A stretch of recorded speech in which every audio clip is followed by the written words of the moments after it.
I was born in Simla, and in fact in the studio of Amrita Shergill.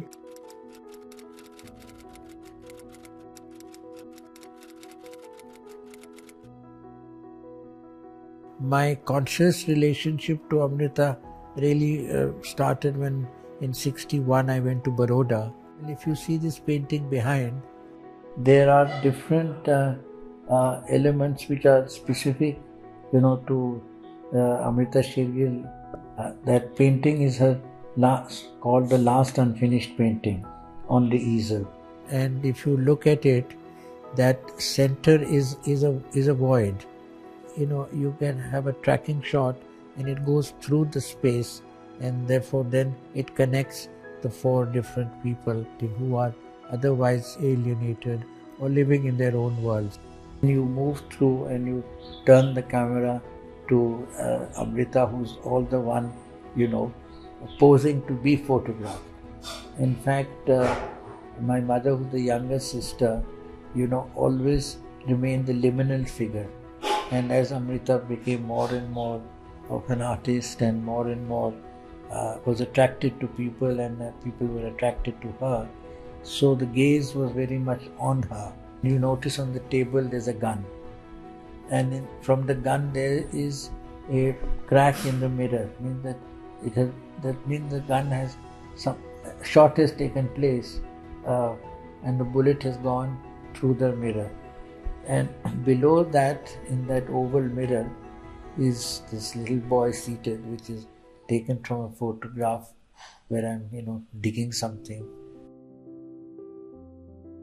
My first years in Baroda also got connected with when I went to Jaisalmer, and that city also sort of haunted me. Then I went to London. The principal of the school was a very conservative painter called Sir William Coldstream, but he had a background of making films in the 30s. Film director Thorell Dickinson was wanting to start teaching film, and nobody offered him a place. So he met Coldstream, and Coldstream said, "You come and start a history of cinema course here," and there was a small film department. So that had a huge impact on me, because Coldstream started a course of about the Second World War and the documentary films that were made, plus the feature films. And seeing films, 4 films or 6 films a week, this larger world view of films of the documentary and the narrative sort of seeped into me. And therefore I, subsequently became a narrative painter.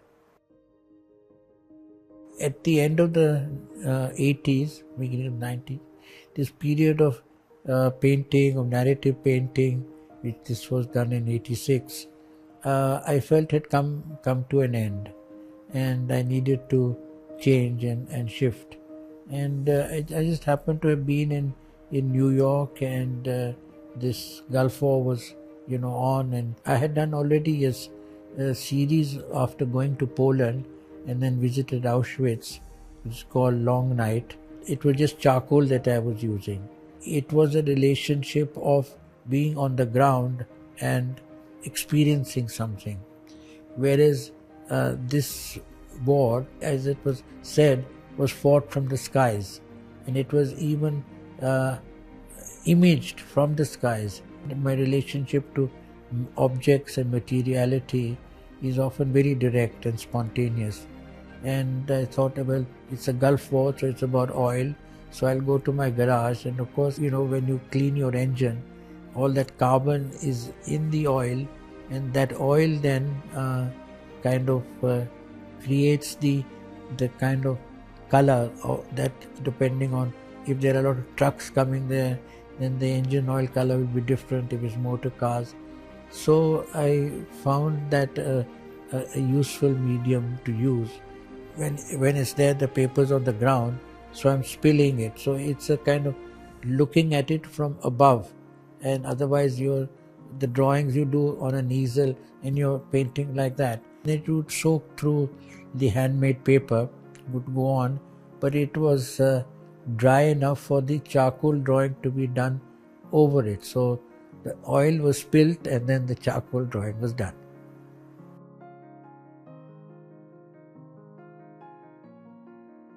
The first work I did, which is called Memorial, came from seeing an image of this man killed in the streets of Bombay, where he is in front of a rubbish dump, and this rubbish dump has some pipe going from behind it. It's not just a rubbish dump, it's a highly abstracted object which you could read many meanings into it. And this man is lying and he's clutching, a potli, and he's obviously run from where he was and then been killed, and he's fallen, in front of this. And that image haunted me. I remember, and I folded and I used to keep my wallet. It was very difficult to think of how should I paint this, what has happened. The fact that the photograph, indexically pointed to the actual moment, but that I would then have to shift my axis or replay it in a very different way, and that happened by its materiality, that object itself on the street, and the fact that it was in the street. It meant that there had to be some kind of a pathway that you went to it. It's on the road, and so I started shifting the my lens further back to get a larger kind of spatialization of it. I then took this photograph, and I remember it was about this big, and I had these black cobbler's nails, and I kept piercing from the back in front. So it was like a meditative act, and finally I realized that in that space there were 3,600 nails that had pierced this photograph or pierced this man. That was the first, shall I say, material sign of the photograph being transformed towards being an object. And I often use that metaphor or the statement that these nails that pierced through this actually provided a grid. Pointed nails would not let you touch that man again, that you should not touch that man. So it became a screen, and from there I made larger photographs and I put them on the ground and got larger nails. So when the exhibition traveled elsewhere, I'd have a box of these nails and the photograph would be there. So the curator would have to then place the nails, like one was like a pyre, so the nails would be placed accordingly, or one was like a slab. So the performative element also entered into this. So it meant that I was making an object, a pictorial one, but also spatializing it. Going back to this man, I felt that he needed to be protected once again by a very determined and strong structure. So I thought of like a mausoleum. So he's put then in a triangular form, and then again I referred to an American painter called Siegel, who used to make sculpture of plaster of Paris of people. So I made a person lie down. I got a mold. I had a plaster of Paris cast put inside.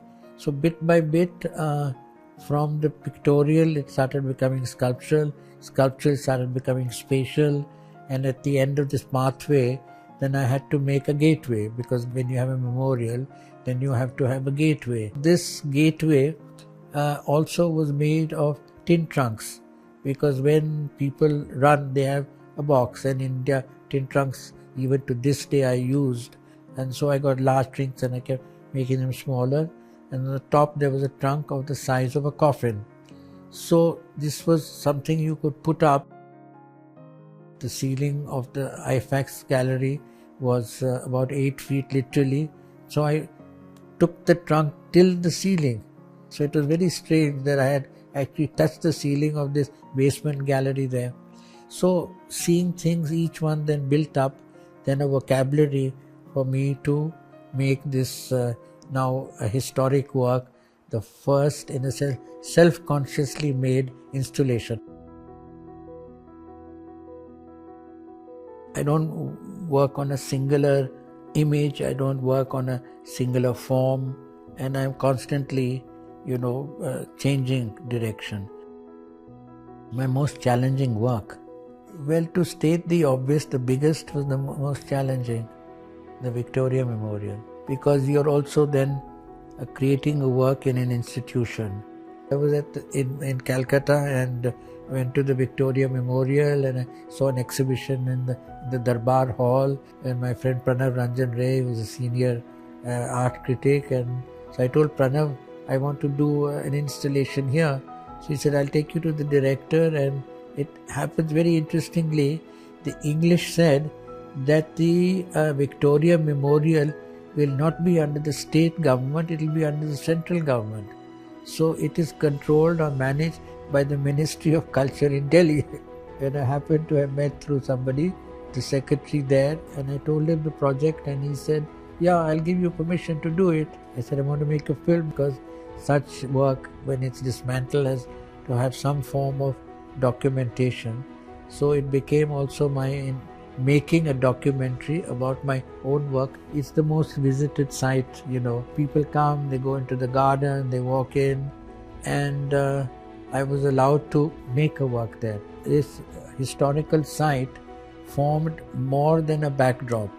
It then gave a whole series of references. The size of it's about 80 feet high ceiling and all the other elements. So they also started becoming part of the artwork. I would select something or position something in front of it. So it's expanded space. There's a very famous statement, a sculpture in the expanded field. That became a site-specific installation as opposed to an installation. So people say, why don't you bring it here? I said, you bring the Victoria Memorial to Delhi, I'll make it.